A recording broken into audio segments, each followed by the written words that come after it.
এই মুহররম মাসটি গুরুত্ব হওয়ার পিছনে অনেক কারণ আছে। এই মুহররম মাসে পৃথিবীর মধ্যে এমন অনেক বেশি অলৌকিক ঘটনা ঘটেছে, কিতাবের মধ্যে এসেছে প্রায় ৩০০-র বেশি এই মুহররম মাসে আল্লাহ পাক অলৌকিক ঘটনা ঘটিয়েছেন। সুবহানাল্লাহ বলতেন না? যে আল্লাহ পাক যেদিন আসমান সৃষ্টি করেন সেদিন ছিল মুহররম মাসের ১০ তারিখ, যেদিন জমিন সৃষ্টি করেন সেদিন ছিল মুহররম মাসের ১০ তারিখ, যেদিন আরশ কুরসি সৃষ্টি করেন সেদিন ছিল মুহররম মাসের ১০ তারিখ, আদম আলাইহিস সালাতু ওয়াস সালামকে যেদিন আল্লাহ পাক সৃষ্টি করেন সেদিন ছিল মুহররম মাসের 10 তারিখ, আদম আলাইহিস সালামকে যেদিন জান্নাতে রাখেন সেদিন ছিল মুহররম মাসের 10 তারিখ, যেদিন জান্নাত থেকে আদম এবং হাওয়া আলাইহিস সালামকে দুনিয়াতে পাঠিয়েছিলেন সেই দিনটা ছিল মুহররম মাসের 10 তারিখ। আল্লাহ রাব্বুল আলামিন ইব্রাহিম আলাইহিস সালাতু ওয়াস সালামকে যেদিন নমরুদের অগ্নিকুণ্ডি থেকে মুক্তি দিয়েছিলেন সেই দিনটা ছিল মুহররম মাসের 10 তারিখ।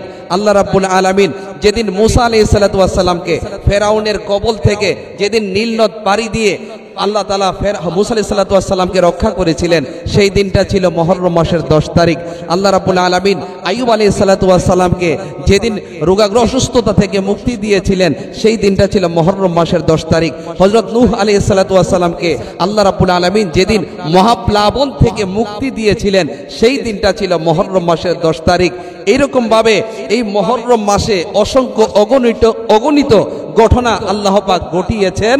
এই মুহররম মাসের মধ্যে সবচাইতে গুরুত্বপূর্ণ এবং হৃদয় বিদারক সবচেয়ে বড় ঘটনা হচ্ছে আমার নবীজির কলিজার টুকরা ইমাম হুসাইন রাদিয়াল্লাহু তাআলা আনহু, আমার নবীজির আদরের নাতি ইমাম হুসাইন রাদিয়াল্লাহু তাআলা আনহুর এই মুহররম মাসের 10 তারিখ শাহাদতের ঘটনা। জোরে কোন আল্লাহু আকবার। জাহাঙ্গীর সুন্নি মিডিয়া, সত্যের সন্ধানে আমাদের পথ চলা। চাঁদপুর ইসলামিয়া আলিম মাদ্রাসার সম্মানিত মুদাররিস ফজিয়া দরবার শরীফের সাহেব আওলাদ আল্লামা মুফতি মহিউদ্দিন ফয়জি সাহেব, মহিউদ্দিন ফয়জি সাহেব একটু বলুন।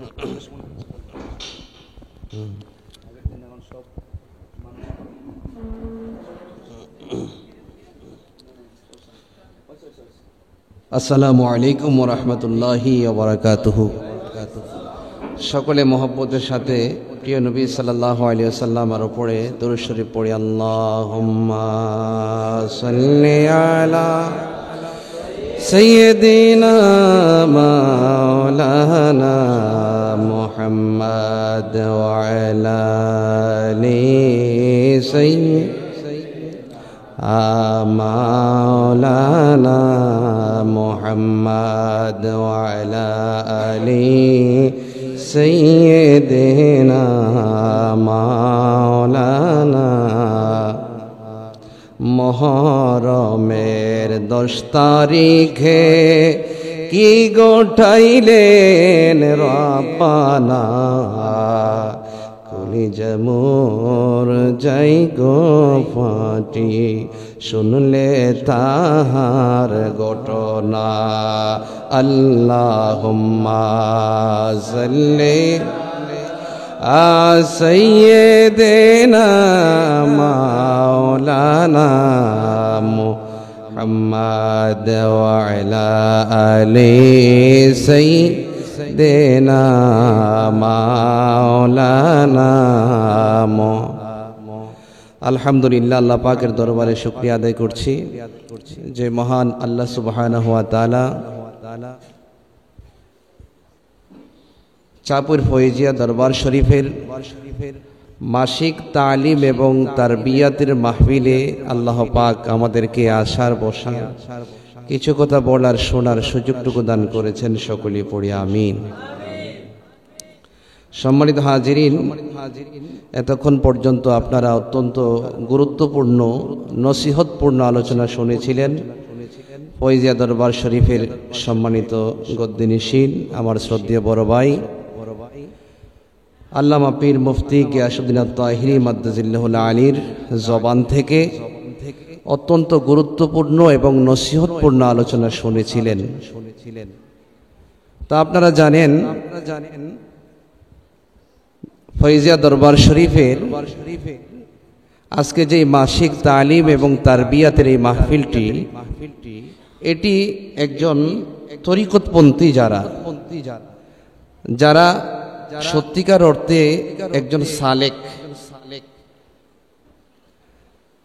যারা একজন শাইখের আদেশ উপদেশ যারা মনে প্রাণে মেনে চলে, তাদের জন্য আজকের এই তালিম তারবিয়াতের মাহফিলটি অত্যন্ত গুরুত্বপূর্ণ, ঠিক কিনা বলেন? কারণ এখান থেকে আপনি জানবেন কিভাবে আমরা যদি বিভিন্ন বিষয় আছে, আমরা যদি আরবি না জানি, যিনি আরবি পড়ান আমরা ওনার কাছ থেকে আমরা জেনে নিই, ঠিক কিনা? যদি কেউ গণিত শিখতে চায়, যদি গণিত না জানে, তাহলে গণিতের যিনি শিক্ষক আছেন ওনার কাছ থেকে গণিতের বিভিন্ন সূত্র, গণিতের বিভিন্ন নিয়ম কানুন জেনে নেই, ঠিক কিনা? ইংরেজি যিনি শিখতে চায়, ইংরেজি যারা না জানে, তাহলে ইংরেজি বিষয়ের যিনি শিক্ষক আছেন ওনার কাছ থেকে ইংরেজি বিষয়ের বিভিন্ন গ্রামার, বিভিন্ন সাহিত্য সম্পর্কে জেনে নিয়ে থাকে, ঠিক কিনা? এই জন্য প্রত্যেকটা বিষয়ের একজন শিক্ষক আছে না নাই? একজন তরিকতপন্থী, যারা তরিকতের আদর্শ যাদের হৃদয়ের মধ্যে লালন করে, এলমে শরীয়ত, এলমে তরিকত, এলমটা বিভিন্ন ভাগে বিভক্ত, এলমে শরীয়ত, এলমে তরিকত। এলমে শরীয়ত আমরা মাদ্রাসা থেকে, শিক্ষকদের কাছ থেকে, যারা ধর্মীয় শিক্ষক আছে ওনাদের কাছ থেকে আমরা এলমে শরীয়তের শিক্ষা গ্রহণ করে থাকি। কিন্তু এলমে তরিকত যেটা, এলমে তাসাউফ যেটা, এটা সব জায়গায় শিক্ষা হয় না। যারা তরিকতের শাইখ আছেন, যারা তরিকতের কাজ করে থাকেন, যারা ইলমে তাসাউফের শিক্ষা দিয়ে থাকেন, শরীয়তের তরিকতের যারা পীর মাশায়েখ আছেন, যারা হক্কানি শাইখ থেকে যারা অনুমতি প্রাপ্ত, খেলাফত প্রাপ্ত, এইরকম শাইখের কাছ থেকে ইলমে তরিকতের, ইলমে তাসাউফের জ্ঞান অর্জন করতে হয়, ঠিক কিনা বলেন? এই জন্য আজকে আপনারা অনেক বিষয়, আমার শ্রদ্ধেয় বড় ভাইজান দরবার শরীফের বর্তমান সাজ্জাদান শিন গদ্দিনী শিন, ওনার জবান থেকে আপনারা অনেক বিষয় আপনারা আজকে জানতে পেরেছেন যে তরিকতের একজন খাদেম হিসাবে আমাদের জীবনকে কোন পথে অতিবাহিত করতে হবে। 5 ওয়াক্ত নামাজের পাশাপাশি আমরা তরিকতের কোন কাজগুলি করে আমাদের মানব দেহের মধ্যে যে লতিফাগুলো আছে, কিছুক্ষণ আগে বলেছেন, আমি শুনেছি যে মানব দেহের মধ্যে যে লতিফাগুলো আছে, এই দেহের মধ্যে 10টা লতিফা আছে। কাল্ব, রুহ, সের, খফি, আখফা, নফস, আব, আতশ, খাক, বাত, এরকম ভাবে বিভিন্ন ধরনের লতিফাগুলো আছে। এই লতিফাগুলোকে যদি আপনি জাগ্রত করতে চান, একজন হক্কানি পীর মাশায়েখ, একজন সুন্নি পীর মাশায়েখের বিকল্প নাই, ঠিক কিনা বলেন? এই জন্য এখান থেকে আমরা এই তালিম তারবিয়াতের মাহফিলটা একজন আশেকের জন্য, একজন তরিকতপন্থীর জন্য এত বেশি গুরুত্বপূর্ণ যে এখান থেকে আপনি শিখবেন আপনার জীবনকে কোন পথে পরিচালিত করবেন। আপনি নামাজ রোজার পাশাপাশি, বিভিন্ন ফরজ ইবাদতের পাশাপাশি কোন আমলগুলো করে আল্লাহ পাকের সন্তুষ্টি অর্জন করতে পারবেন, ওই একজন তরিকতপন্থীদের জন্য আজকের এই মাহফিলটা অনেক গুরুত্বপূর্ণ। সুবহানাল্লাহ বলতেন না? এই জন্য দরবার শরীফ থেকে বিভিন্ন ধরনের আপনাদের জন্য ওজিফা দেওয়া আছে। আপনারা জানেন আমাদের এই দরবার শরীফ থেকে প্রকাশিত একটা ওজিফার কিতাব, যেই কিতাবটির নাম হচ্ছে ওজিফায়ে ফুয়ুদুস সালিহিন। দরবার শরীফের যিনি দায়িত্বশীল আছেন সাজ্জাদান শিন গদ্দিনী শিন, আমার শ্রদ্ধেয় বড় ভাই, ওনার লিখিত একখানা কিতাব ওজিফায়ে আল ওয়াজিফাতু লি ফুয়ুদিস সালিহিন।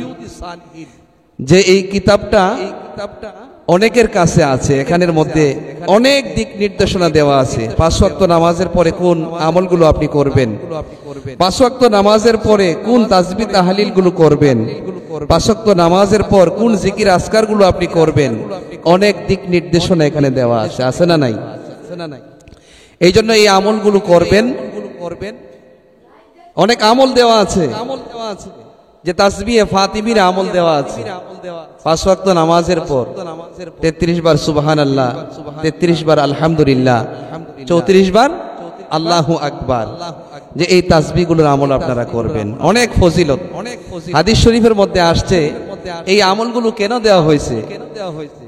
হাদিস শরীফের মধ্যে আসছে, যদি কোনো ব্যক্তি এই তাসবিহগুলোর আমল করে, ওই ব্যক্তির গুনাহ যদি সমুদ্রের ফেনা পরিমাণ হয়, আল্লাহ পাক এই তাসবিহগুলোর আমল করার কারণে বান্দার সমুদ্রের ফেনা পরিমাণ গুনাহ আল্লাহ পাক ক্ষমা করে দিবেন। তাহলে এই ওজিফাগুলোর আমল করা দরকার আছে না নাই? যেটা আছে না নাই? তারপর আরো অন্যান্য ওজিফা আছে, এগুলো আপনারা আদায় করবেন। অনেক দোয়া আছে, অনেক দোয়া আছে। সুবহানাল্লাহি ওয়া বিহামদিহি সুবহানাল্লাহিল আযীম। অনেক তাসবিহ তাহলিল আছে। 5 ওয়াক্ত নামাজের পাশাপাশি আপনি যখন এই আমলগুলো করবেন, দেখবেন আল্লাহ রাব্বুল আলামিন আপনাদেরকে আপনার জাহিরি বাতিনি অনেক ধরনের তারাক্কি দান করবেন। আপনার জীবনকে আল্লাহ রাব্বুল আলামিন অনেক শান্তিপূর্ণ সফলতার দিকে আল্লাহ রাব্বুল আলামিন আপনার জীবনকে পরিচালিত করে দিবেন। যে একটা তাসবিহ আছে ওই আমাদের ওজিফার কিতাবের মধ্যে, দরবার শরীফের, সুবহানাল্লাহি ওয়া বিহামদিহি সুবহানাল্লাহিল আযীম।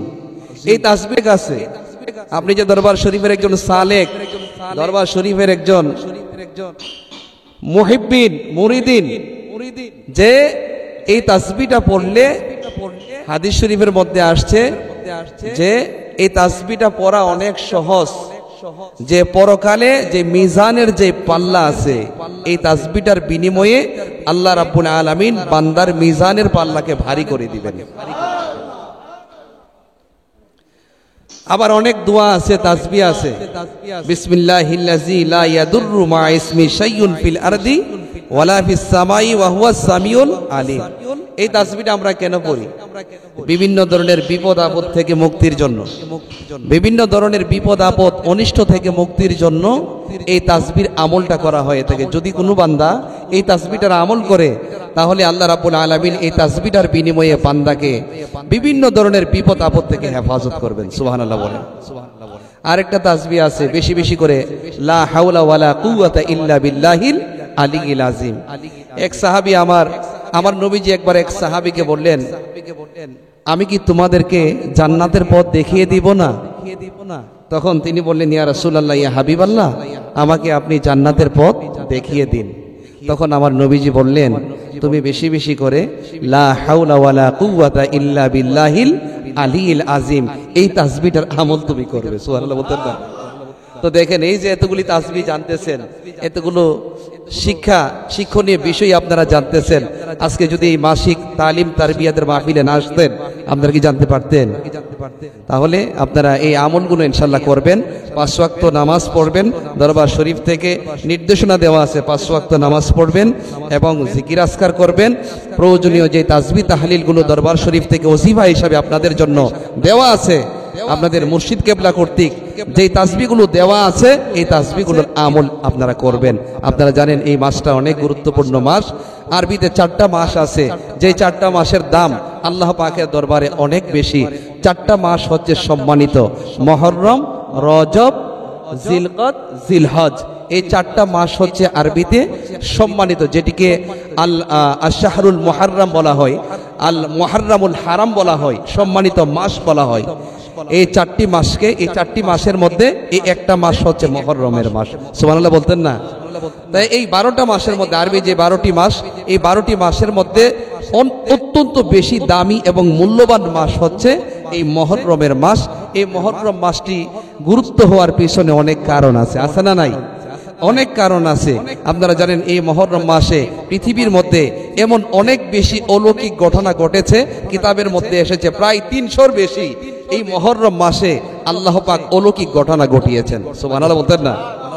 যে আল্লাহ পাক যেদিন আসমান সৃষ্টি করেন সেদিন ছিল মুহররম মাসের 10 তারিখ, যেদিন জমিন সৃষ্টি করেন সেদিন ছিল মুহররম মাসের 10 তারিখ, যেদিন আরশ কুরসি সৃষ্টি করেন সেদিন ছিল মুহররম মাসের 10 তারিখ, আদম আলাইহিস সালাতু ওয়াস সালামকে যেদিন আল্লাহ পাক সৃষ্টি করেন সেদিন ছিল মুহররম মাসের 10 তারিখ, আদম আলাইহিস সালামকে যেদিন জান্নাতে রাখেন সেদিন ছিল মুহররম মাসের 10 তারিখ, যেদিন জান্নাত থেকে আদম এবং হাওয়া আলাইহিস সালামকে দুনিয়াতে পাঠিয়েছিলেন সেই দিনটা ছিল মুহররম মাসের 10 তারিখ।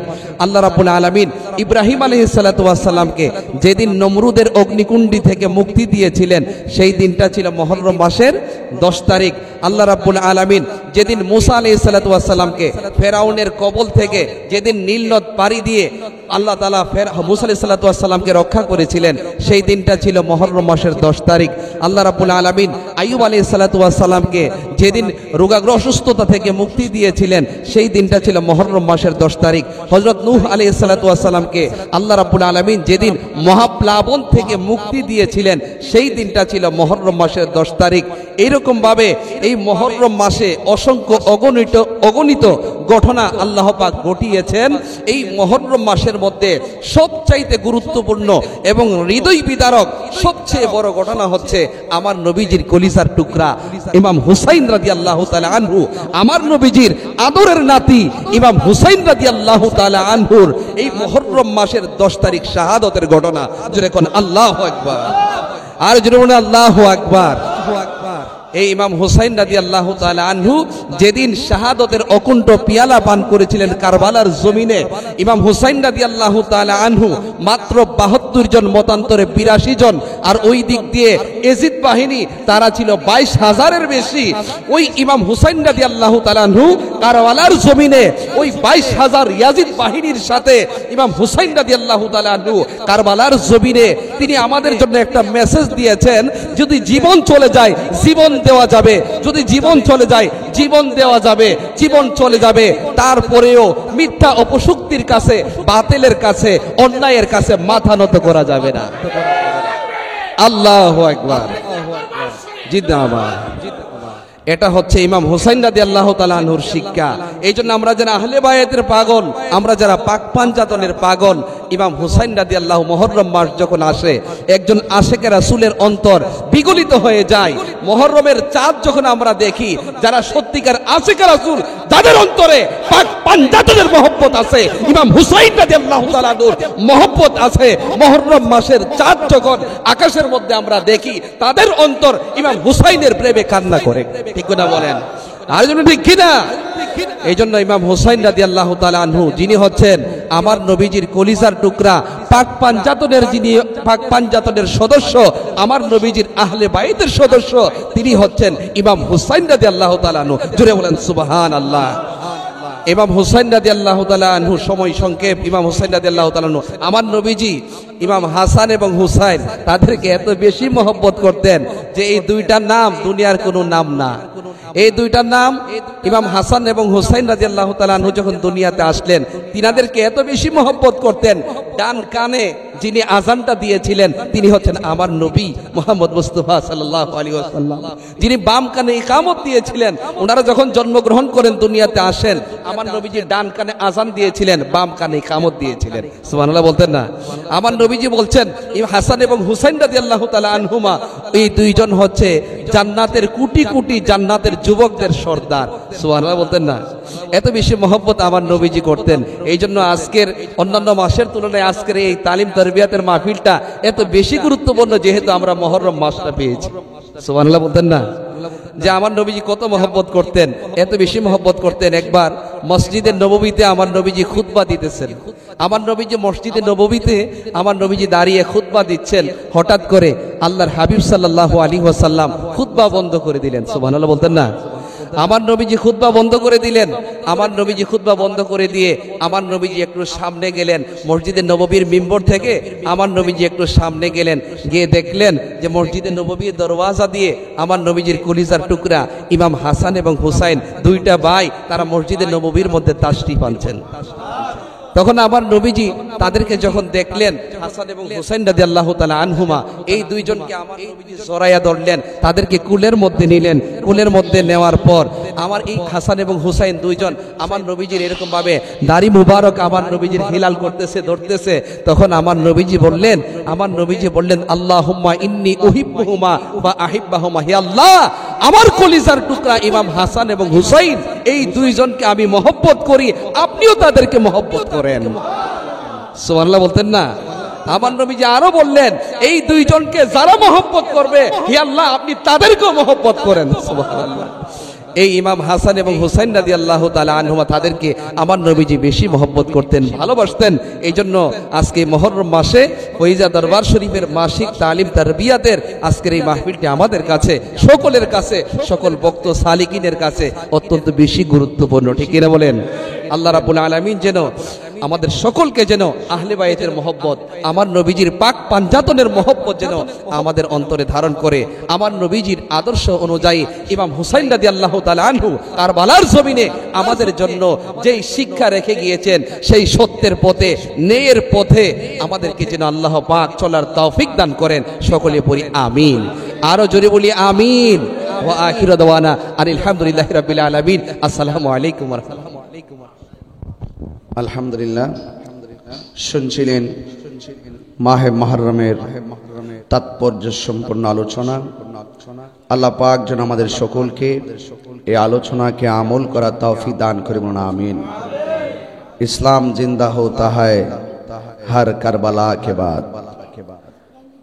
যুগে যুগে মুনাফিকরা মাথাচাড়া দিয়ে উঠবে, যখনই ইয়াজিদ মাথাচাড়া দিয়ে উঠবে, আমরা হুসাইনের অনুসারী হয়ে তাদের বিরুদ্ধে মাঠে নামব।